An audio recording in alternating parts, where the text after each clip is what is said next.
Welcome back to episode 5 of Tactical Tequila Podcast with your hosts, Matt, Ash, and Jay.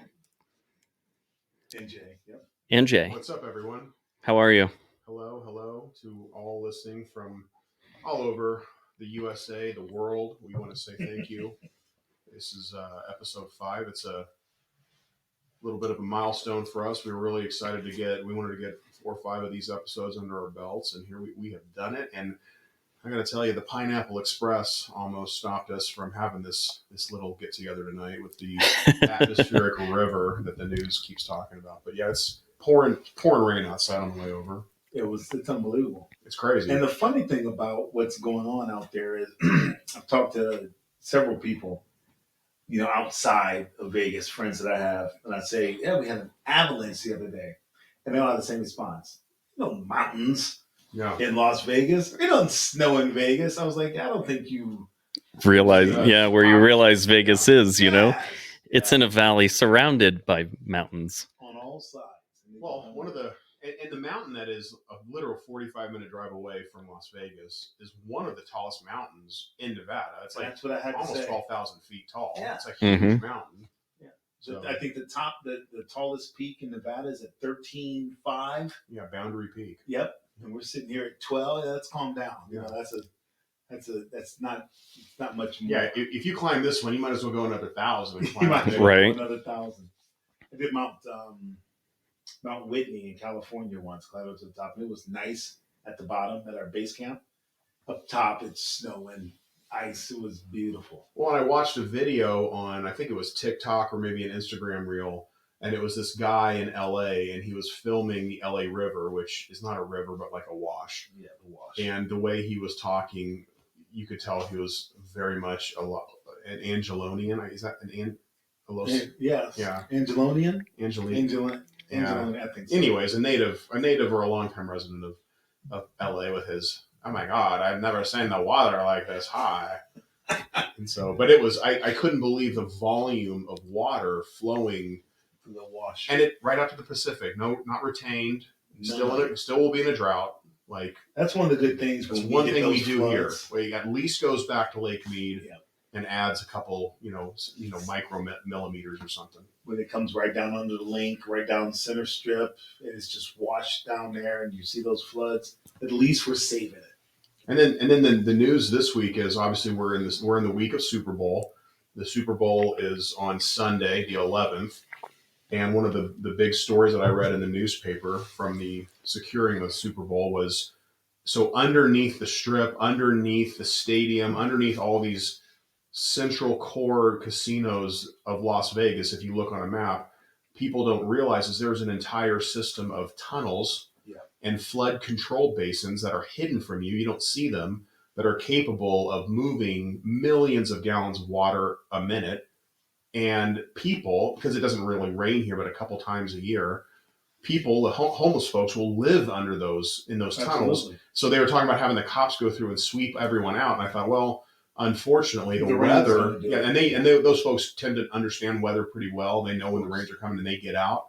But it's like Mother Nature has kind of swept out that underside, that seedy underbelly of Las Vegas that most people don't realize exists. And I saw a couple camps on Maryland Parkway today, driving down my university, where people that generally live under were right up on the wash just to let the rains go through. Yeah, and I remember when I was a cop back in the early 2000s, I was working the southeast side of our city, and a lot of the flow of the water starts up on the mountains on the west, and it flows through, goes under the strip. You tend to not see it.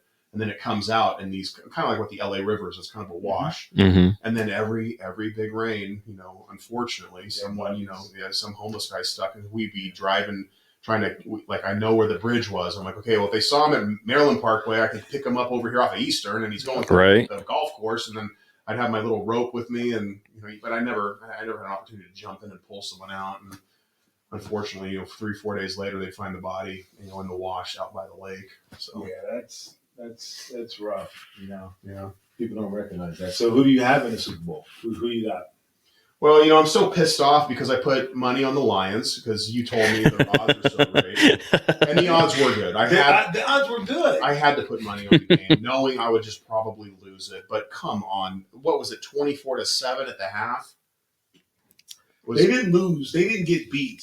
They gave it up. They gave up, and I just couldn't it believe it. So the interesting part is it shows how a lot of those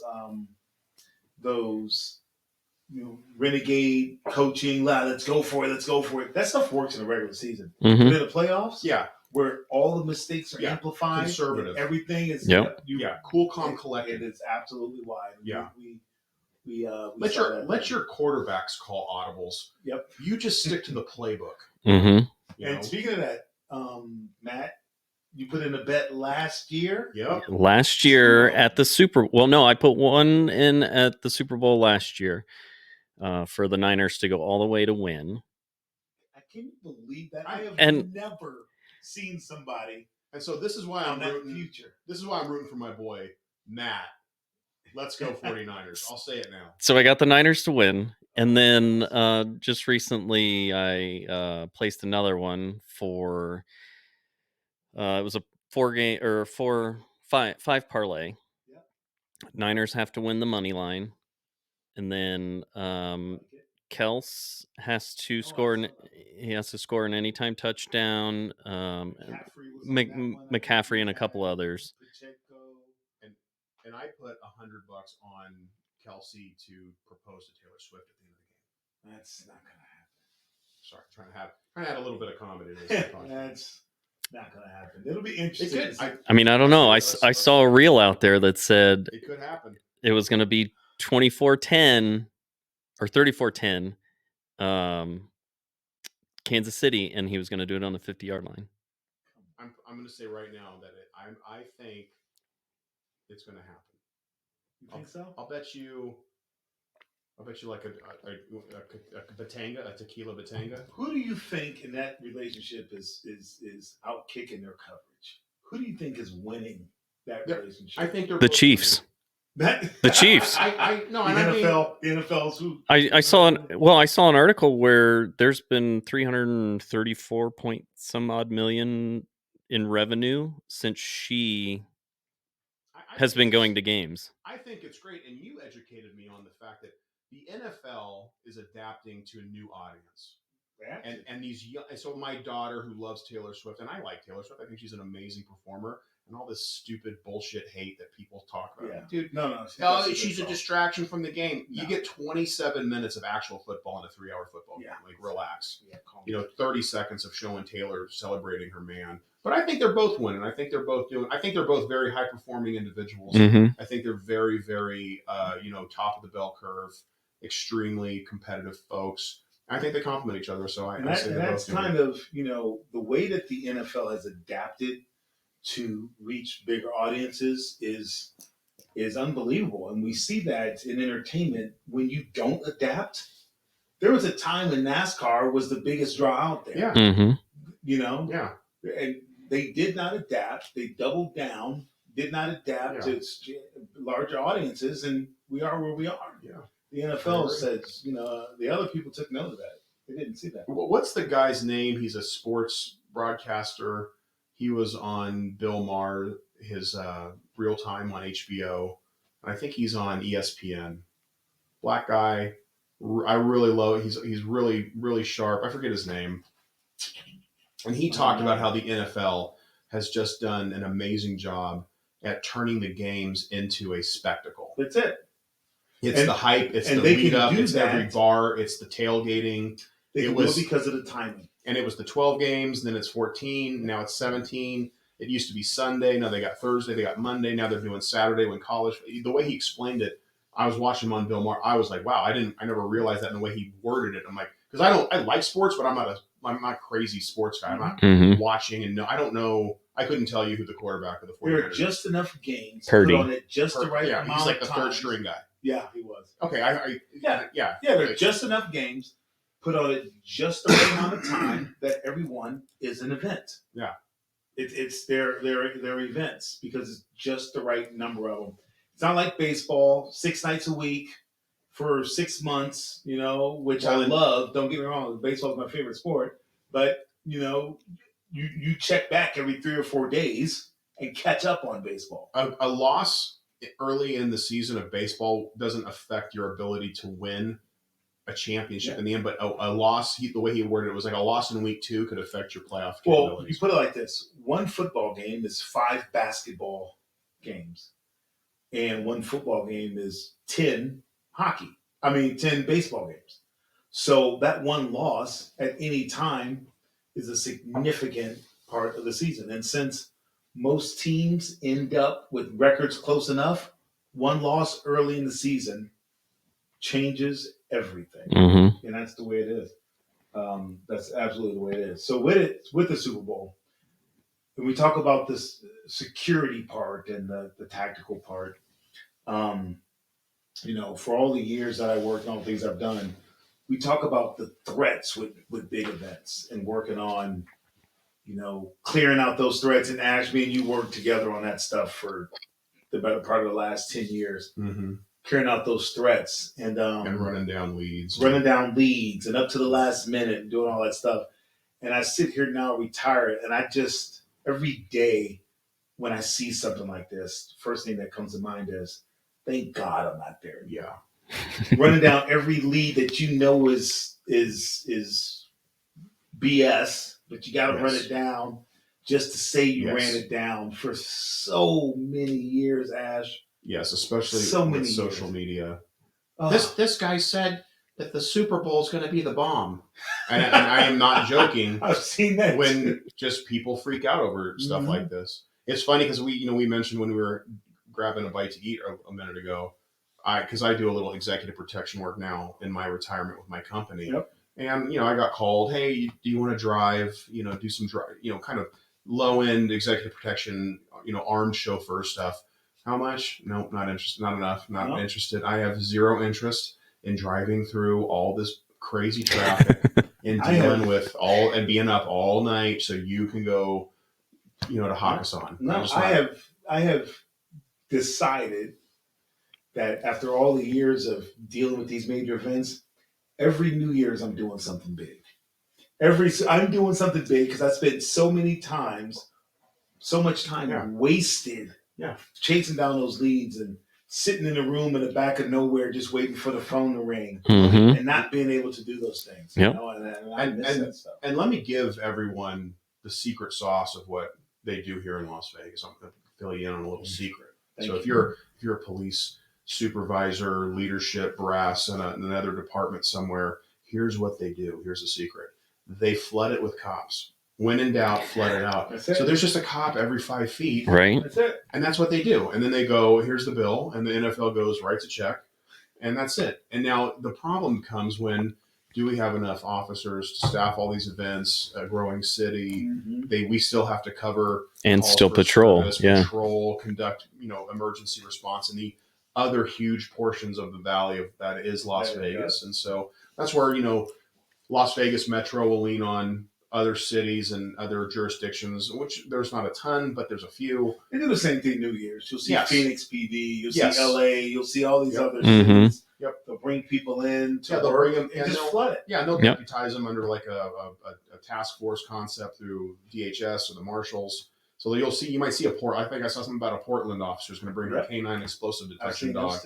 And then you'll have the surrounding cities that are bedroom communities to Las Vegas, Henderson, Northtown, little spots like that. But yeah, so we lean on regional partners, but honestly, these big events are just 12 hours on of they're going to go to 12-hour shifts, and then on your the few days off, everyone's going to be kind of covering the overtime. And that's true. You'll get your AP schedule, you get your 12 on, you'll get all that other. And then but the visibility is a deterrent. Sure, you have a huge amount of visibility, and then you have basically, what we used to do, you have an army of detectives and investigators and agents that are working in the shadows. Hey, we got information about this through multiple sources and methods and means, tripwires that are in the community. Something pings the radar, and they run the leads to ground. No stones left unturned, and those guys will be working all day and night in teams of multiple teams that come in and relieve, and so it's exhausting. And then the day after Super Bowl, a bunch of people are going to sleep, try to sleep in on Monday morning. Right. And Well, and that's when I got nervous. Yeah. So it was after EDC. It was on the drive back from the big event. It was when everyone's been up partying for 3 days, dehydrated, tired, coming off of whatever drugs they're on. The freeway's crawling at 5 miles an hour. This is when I want a fresh team of hired armed agents of the government to protect those people, because that's when I'm afraid bad guys could do something stupid. And on that, Matt, the same thing. You talk about trying to protect someone, and as we were talking about, Taylor Swift coming in and all these people coming in for the Super Bowl, it's a big ticket. There will be a ton of stars here.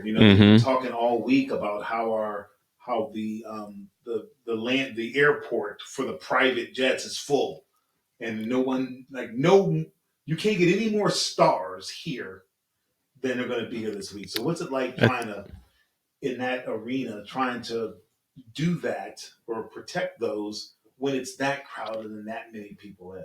Well, anytime you have a big event like this, there's always the coordination between local, state, and federal agencies. Not to mention the host, which in this instance is NFL, whether it's NBA or MLB, for the World Series, something like that.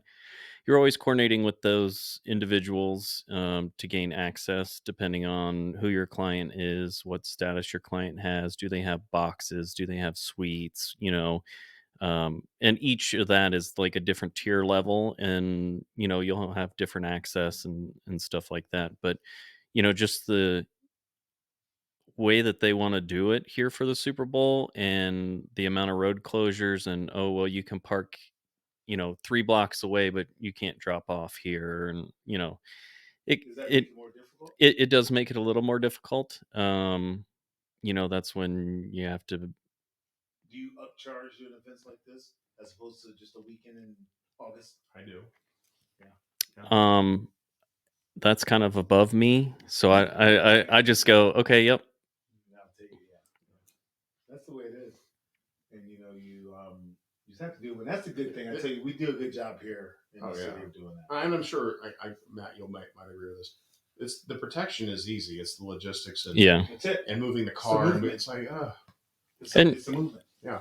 And honestly, that's the one biggest thing with executive protection is always the advance. It's always the logistics. Once you get that down, unless there's a hiccup thrown in, it should be smooth sailing. It should be. Hopefully, it will be. Hopefully, all of my bets will cover. Hopefully, all mine do. San Fran. We're all going San Fran minus the points. San Fran money line. I'm taking the under. So hopefully, I'm sitting up here a couple dollars. That just makes watching it a little more fun. And that's big. That's big. And then as far as being locals here, that people that are not coming out for the game, it's tough for us in these times to be able to get out still and do things when our city's saturated. This is the week that you want to stay home and do nothing because it's so many people and taken up. But that being said, we still got to get out this past weekend. We did. They've had a couple good spots. Not me. I was working in Florida. Yeah, that's terrible. That's terrible. Doing a little executive protection on my own. Yeah. For a client. That's good Florida. stuff. Yeah, it was good. We'll do some shout outs here towards the end of the podcast for where we went. Or are we going to do that now? No, you can do it now. Who you want to shout out to? I was at a great bar. Let me see if I can. First of all, I stayed at the JW Marriott in Tampa. So bravo to the JW Marriott. Excellent tequila selection. So if you're in the Tampa area, there's the Marriott on one side of the street, the JW Marriott's across the other side of the street. Their lobby bar, multiple selections. They had G4. Downtown? It's downtown, right next to the arena. So if you're there for a game or a concert, I was there for an EP event at a Drake concert that occurred. They had G4, excellent. One of the best, one of my favorite, I think it's almost my favorite Reposado. They had several of the Arte Gnome selections, which if you know, They had Lalo, which is a very artisanal, small-made batch tequila that we highly recommend.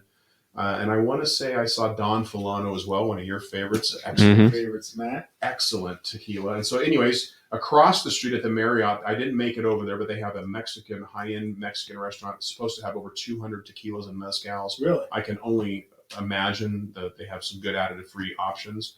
But I got to shout out to a great bar in the Tampa area. And that bar was Riveters Tampa. So if you're in the Tampa area, check out Riveters. It's on Dale Mabry Highway and Cherry Street. It's next to this strip club called 2001 Odyssey. It's got like a UFO theme. And so the bar was excellent. There's a great selection, and they had Fortaleza there. Thank you to the bartender, Taylor. She was great. She poured me the last of the bottle, so I got way more than just a simple shot. That's always nice. And she gave me the cork, the handmade, made right there at the Fortaleza Distillery. Your picture on my phone is of you doing a bottle of Fortaleza. Yes. Yep. Yes. So anytime I'm on the East Coast, anytime I go to another city, I'm always looking. I made some phone calls to some high-end liquor stores there. Nobody had Fortaleza in stock, but I saw lots of online opportunities for really good additive-free, artisanally made. You don't have to buy garbage. You don't have to buy celebrity junk. Go out there and do the research. But shout out to Riveters Bar. Thank you to Taylor, the bartender. I forget the other girl's name. She's Egyptian. She was great. I forget her name. I apologize. But they were really great, open till about 3 o'clock in the morning. Unlike Vegas, it's weird, that last call. But I was up all night because I was doing the red eye anyways, a couple hours I had to kill. And so that bar, and then, of course, Waffle House for the win for late night. This is the most Tampa, right? Georgia thing. East Coast thing. I had not been to a Waffle House since I worked the 96 Olympics in Atlanta. I've never been to a Waffle House outside of Jacksonville. Yeah. Never been to one outside of Jacksonville. It was good. I like it. Oh, I've been to several outside of Jacksonville. One of my favorite restaurants in the world, Denny's. I can go build my own omelet. I'm a breakfast for dinner. I'm a breakfast for dinner guy. Grand Slam skillet. I eat breakfast twice a day. I'm all about that moons over my hammy. Oh, I love it. And so Denny's, I can make my perfect one every time. Well, and this weekend, Friday, I went to a friend's birthday party. Yeah, previewed. It was her 50th birthday party. Shout out to Michelle. Thanks for the invite. But we went to the Underground at the Mob Museum. Good selection. It's good. You got to have a password to get in. Usually they send it out the day prior for the next day. How big is it? It's probably the size of, like, I would say between my kitchen and living room size. Okay. I mean, it's nice. They do a lot of whiskey cocktails, just because it's like prohibition type speakeasy. But they do have a few good tequilas there, and their Paloma is actually a smoky Paloma done with mezcal and tequila, and you can choose your tequila. Right, so what's the difference between mezcal and tequila? The mezcal usually has a smokier flavor, and all tequilas are mezcal. Not all mezcals are tequilas. So think like whiskey. You have scotch, you have bourbon. It's all whiskey. It's just different, a little bit of a different blend. The main thing with mezcal is it's got a smokiness to it. So it's got this peaty smokiness. And it's not, so tequila has to be distilled from 100% blue Weber agave plants. So those are the giant piñas that we saw getting roasted. Now, mezcal they can utilize a variation of agaves, not just blue Weber agaves. And then sometimes it's the way they distill it. It's like, I've heard of it like in these very special pots underground. There's a smoke. You get that peat burn, or that, I keep saying peat, but it's just the burn from the pits. And that's why that Siembra Vallis Ancestral that I keep talking about, it has almost a mezcal quality to it. It's got a smokiness to it. Now, is there a specific region that's to come from, or it come from anywhere? Well, so mezcal is not just limited to that Jalisco tequila Mexico, that region. So mezcal can be basically any of the agave plants anywhere in Mexico. That's what kind of makes it mezcal. Got it. All right. So It's kind of like it's like I said with I think you would. whiskey. I want him to try. It depends if you like a smoky flavor. Yeah, I'm afraid he won't like it. I liked it, and I'm not a huge mezcal fan. Well, I think if you did a good tequila blanco with a highlight of not even a full shot of mezcal, I think you might appreciate what it adds to the cocktail. All right. And then we went back Saturday to the other place you went Friday. Well, the second place was Lucky Day, which you and I went back to Saturday. Loved it. Great vibe. Good tequila selection as far as additive free. There was probably a good 4, maybe 5 tequilas that were additive free. The Paloma there was top shelf. Where was this? Lucky Day. It's right next to Therapy. Next to Therapy. Oh, it's downtown. Across from Commonwealth. We used to go Commonwealth upstairs. Oh, okay. Yep, it's by the El Cortez. Yeah, same side of the street. Okay. Beautiful spot. Got a long bar. A lot of art. They were playing a lot of wrestling on, the old Mexican wrestling. Right. A lot of art. The music was good. The drinks were good. The price were good. Our bartender was fabulous. Mm-hmm. I had the Paloma I had there that you picked out for me. It had the Siete Leguas in it. Mm-hmm. Very good. Excellent tequila. Yeah, it was one of my favorites.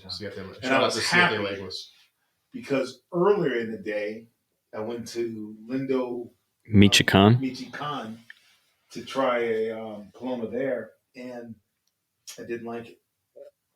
The ambiance, the view at the Lindo in Henderson is unbelievable. Yes, that's one of the best views in Vegas. And it's unbelievable that I have lived in Henderson for so long and never been there. Mm-hmm.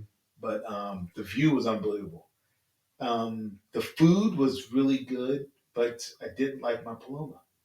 And I don't know if it was the alcohol, the particular brand of tequila. I think you told me to get the El Tesoro there. Yeah. And that's an excellent tequila, so I'm almost wondering if there's some other variable that was happening. That's probable. That's probable. But end of the day, and the restaurant, of course, I'll go back again to Lindo and have it again, try it again. But the Lucky Day was really good. So shout out to Lucky Day. Absolutely. Fremont Remember the bartender's name? I don't, because we actually had 2. Roger. And if you're visiting Las Vegas, that's Fremont East. That's east of the Fremont Street canopy, and that's less than a block. Yeah, less than a block, and a lot of locals appreciate and enjoy. I think Fremont East a Mm-hmm. little bit more than the Strip sometimes because the prices are far more reasonable, and it's a little bit more geared local with a mix of tourists. Yeah, and I like it. They didn't have there what we're having tonight, which is my okay. So Fortaleza being my favorite, but this right here being my second favorite. But technically, I drink it more often because I feel stress opening a bottle of Fortaleza. It's stressful. Yes. Like tonight when we opened this, Ash, the look on your face it was so stressful for both of you, and I'm just like, I had to stop. I said, it's just tequila. Are we serious? We're going to open this.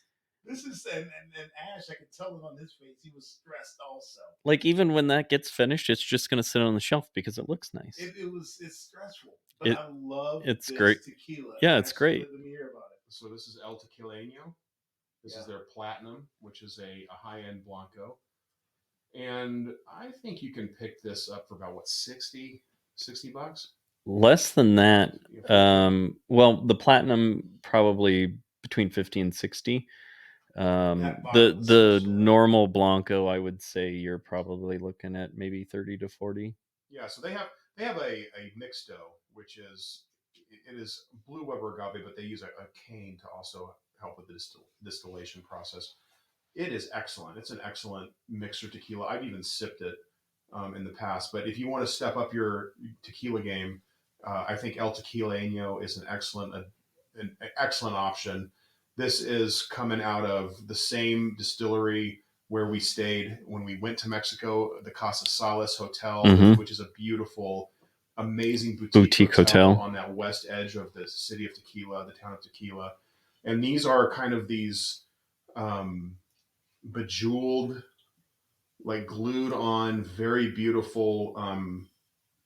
I don't know what do you call this? Beads? Yeah, they're like. Could you get like that bottle here? No. Is that something we can only get down? Yeah. So I have been seeing El Tequileño here in the States, here in Las Vegas, and they're in a box with some very beautiful, what looks like almost like a modern but ancient Mexican theme with pictures of like Incas or Aztecs or like almost native people on it. Really?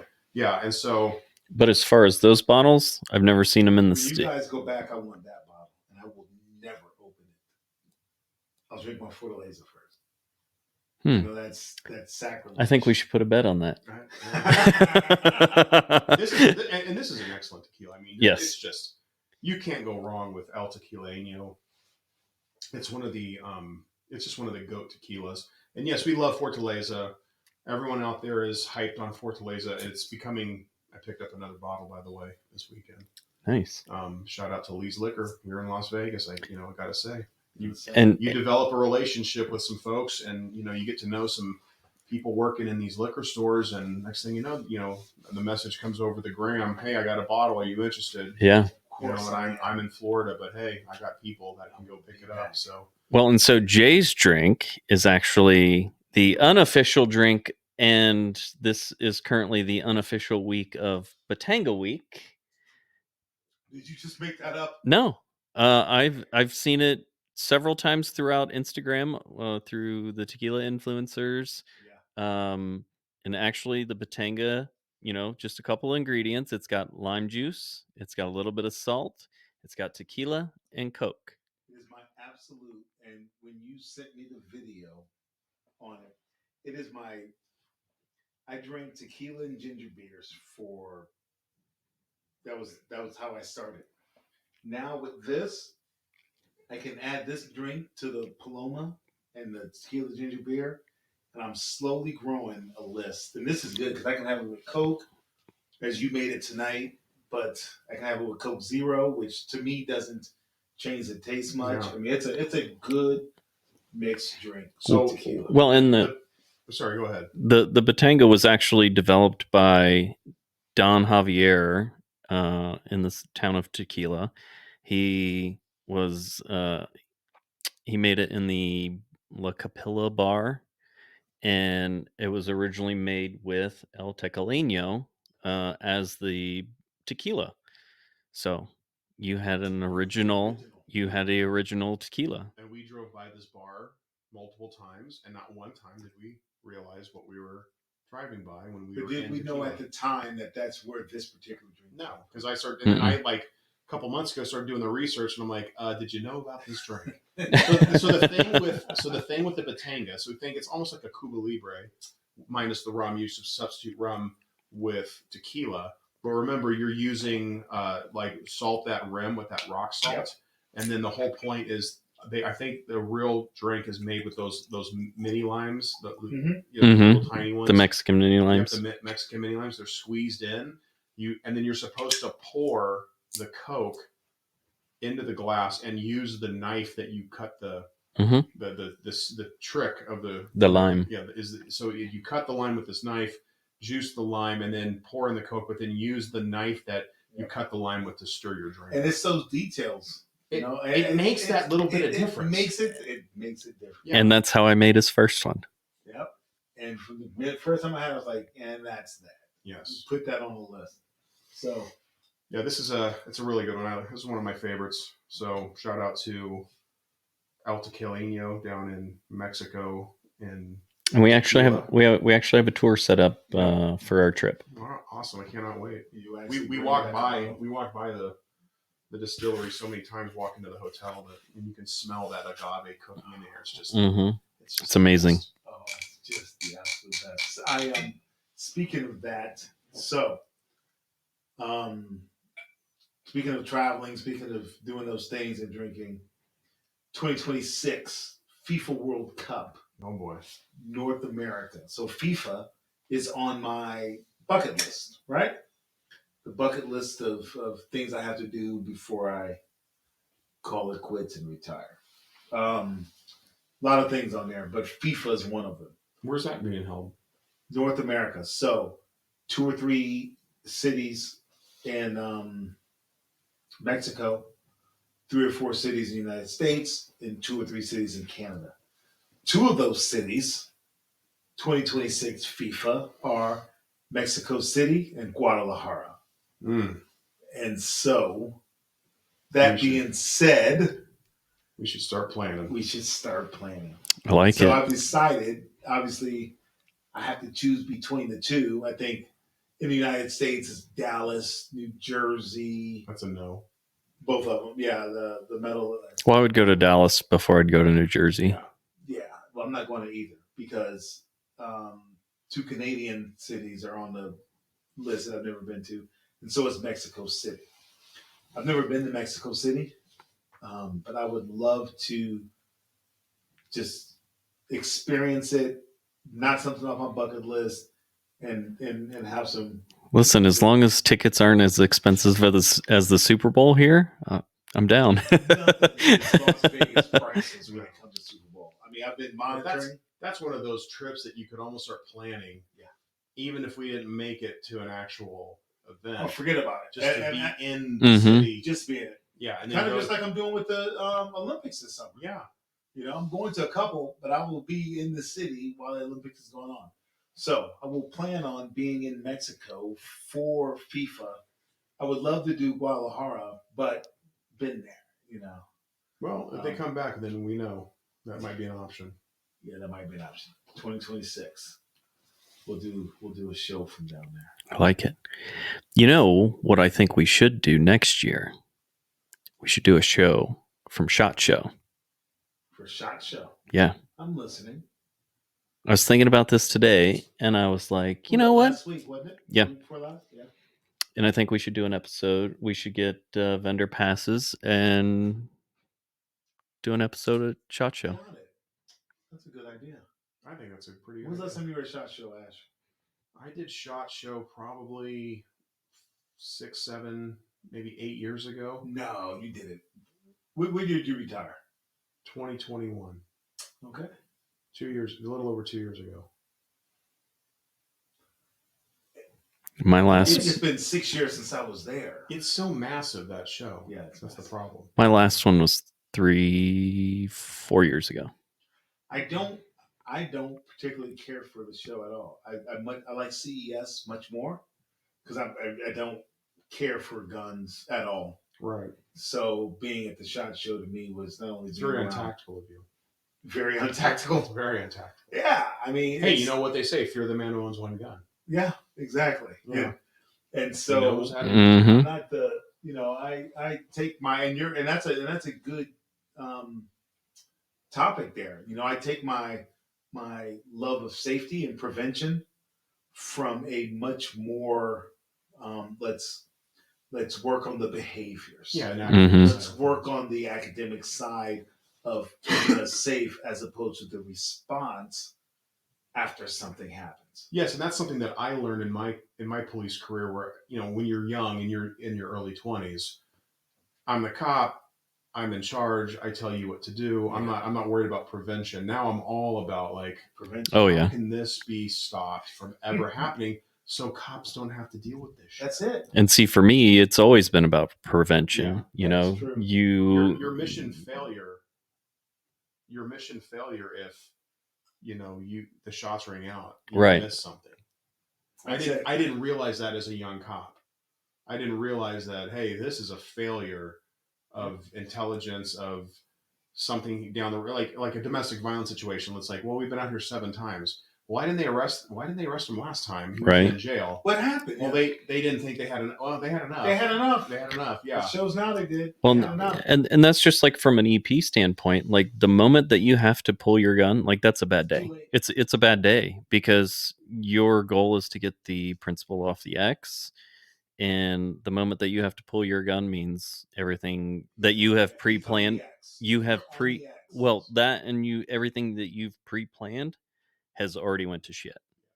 Well, that's like with terrorism investigations, where we talk about these 7 signs of terrorism, and it's pre-operational surveillance and acquiring supplies and moving things into position and probing and testing security, and we would always say, if you don't catch them in the early bullet points of that PowerPoint, the surveillance, the gathering information, and the acquiring of supplies, you are failing in stopping terrorism. If they're already doing dry runs, if they're already moving breach, if they're moving things into play, if they're hiding AR-15s in bushes outside of God forbid schools or places of worship, you've done messed up. You have failed to gather the intelligence needed to prevent and stop the attack from happening. That's so true. And to all those cops out there listening, prevention is your best friend. It's fun to chase bad guys. It's fun to run and gun. But trust me, if you can, and especially if you're working in an investigative and intelligence unit, your whole job is not to pull your gun out. Things are breaking bad or something is happening right in front of you. Fine, I understand that. But it's all about stopping. It's hard to get people in that arena to change that mindset. Yes. It's hard. It was a challenge at my previous job and in my current job to get people to change their mindset from response to prevention. Yes. And one of the reasons why is because there's no statistical way for us to measure our accomplishments. It's very difficult to measure your accomplishments when you're talking about that prevention. And this would have happened. It's good. Yeah, it's tough to measure. And if you can't measure, it's hard to fund. Well, it's not. So in policing, in street cop policing, because there's street cops and there's law enforcement. There's a difference. Yeah, of course. In street cop stuff, it's not fun. No. That's not why you get into it. Yeah, I'm 23 years old. I want to chase gangsters. There's no running and gunning. I wanted to run and gun. There's no running and gunning. And there has to be a level of that. You have to have a time to go. It's like that scene in Colors where Uncle Bob, classic. Where it's Robert Duvall and Sean Penn, and Robert Duvall, he says, hey, Dad, why don't we run down and fuck one of those cows? The two bulls, Hey, Dad, let's run down and fuck one of those cows. And the dad bull says, let's walk down and fuck them all. And it takes that experience of age and time to get you to go, I'm just going to walk down on this hill and I'm going to handle everything. It's like to see it through that lens. So how do we do that? How does our culture, how does our society work to change the mindset from response to prevention? Like where is it in the recruiting or is it in the training once they've been recruited? I think both. It's a little bit of both, but you also have to understand the dynamic that is playing on the streets of America right now. We are sitting in this room talking about something, but as we speak, there is a dude running across the street with a gun in his hand. Of course, that he just committed some felony crime. And the prevention is out the window. And there's a cop 200 feet behind him, chasing him, wondering am I going to have to shoot this dude if he turns and torques off rounds at me? And so there's just this 50 pounds of shit in a 5-pound bag of crime. Yeah. And so we all have these academic ideas, and I always would read this new study or this professor came up with this thing called this safe village, or we did this new thing called the Phoenix Project where we're going to rise from the ashes. And in the meantime, 50 pounds of shit, 5-pound bag, blood in the streets, alert tones, 911 calls, people screaming, shots being fired. But somebody, Ash, has to sit back and find ways to implement those measures in order to make it better in the end. You have to do a multi-pronged approach where, let's say you have a really bad neighborhood, a really bad complex, and we have them here. All cities have them. You have to utilize non-governmental organizations, nonprofits, faith-based church community, mosques, synagogue folks. You have to go in. You have to bring credible messengers in. The OGs who did their 20 years in prison got out, and now they're trying to make it right. The guys who are the community activists, the sports people, the ones who are trying to get the kids hey, it's not cool to carry. It's cool to carry a gun. It's cool to sell dope. It's cool to be that. How do we change that mindset? How do we change that? And then on the other side, you still can implement ideas behind prevention. Okay, if we can do this here, if we can come over here and plug this in this dam, it doesn't spew, the concrete doesn't crumble, and the whole dam falls apart on this end.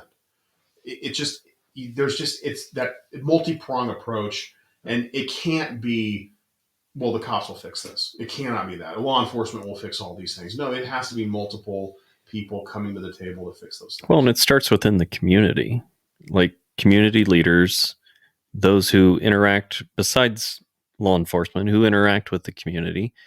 They have to step up. They have to be more progressive with the way that they're teaching this stuff as well to, And then there's a system that's created. There's a matrix that exists.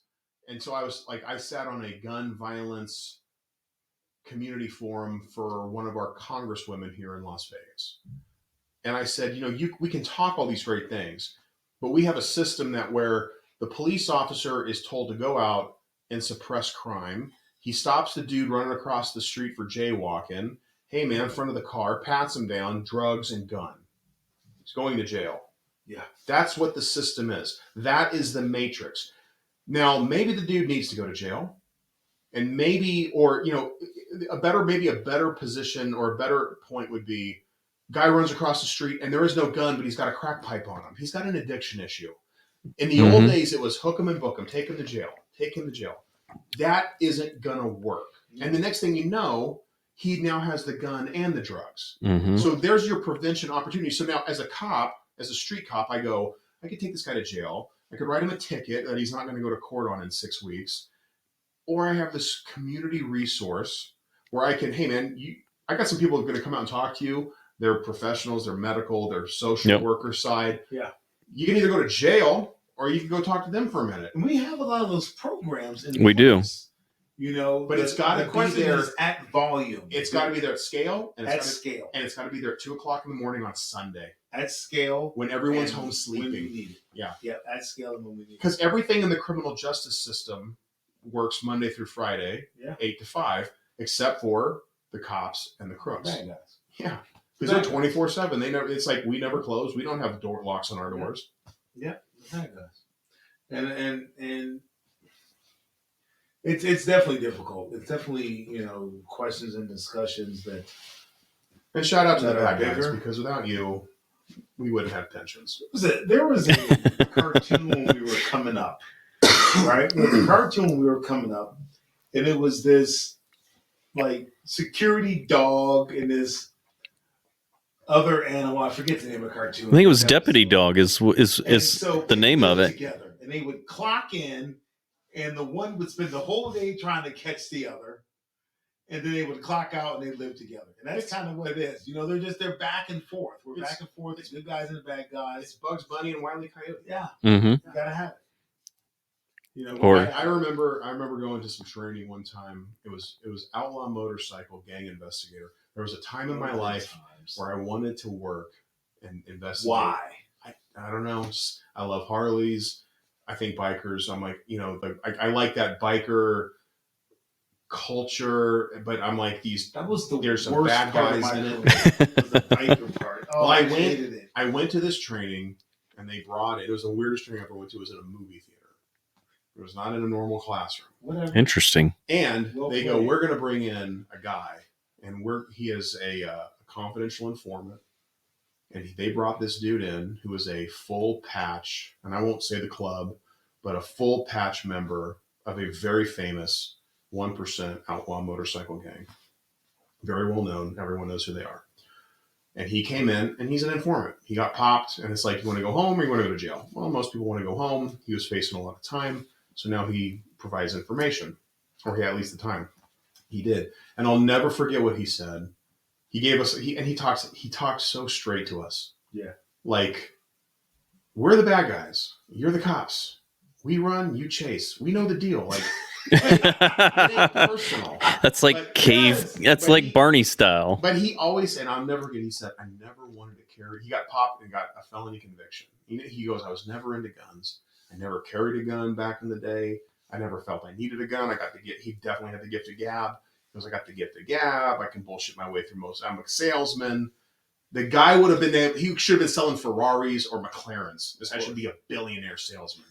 This dude got popped, got a felony conviction, and now they're like, oh, by the way, now that you're a felon, you can't own a gun. He goes, I never wanted to own a gun until the government told me I couldn't. Then he had no choice. And I thought to myself, man, that I learned so much from that one biker who came in and just talked straight to us. Like, I learned a lot from, and I worked bikers very, very little, because on the Fed side, there's a scene where the bikers fall into that kind of lets them go by.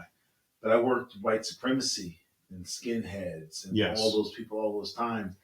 And that's a huge portion of biker culture. Yeah, the same thing. So I get some sources, and I'm working and going through all those things.